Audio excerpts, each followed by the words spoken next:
Welcome to Life Guard Data Recovery. చూడండి, మా దగ్గర ఒకటి కస్టమర్ది ఎస్ఎస్డి రిసీవ్ అయింది. సో కస్టమర్ చెప్పారు డిటెక్షన్ అవ్వట్లేదని, రీడ్ అవ్వట్లేదని చెప్పారు. సో మేము దాన్ని ఇలా ల్యాబ్లో చెక్ చేస్తున్నాము. చెక్ చేసి మీరు క్లియర్గా చూడొచ్చు.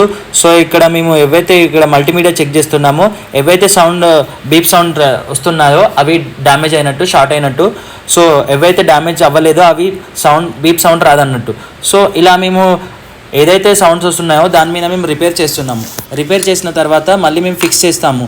సో ఏవైతే మీకు ఒకవేళ మీ దగ్గర ఎస్ఎస్డి ఉన్నా, ఎంబీఎంఈ ఉన్నా, ఇలాంటి మీకు ఒకవేళ డిటెక్షన్ అవ్వకపోతే మా లైఫ్ గార్డ్ డేటా రికవరీకి విజిట్ చేయండి.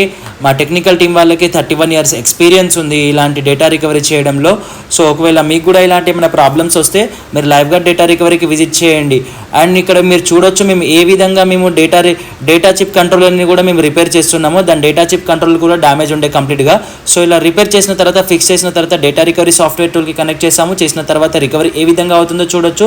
ఒకవేళ మీకు కూడా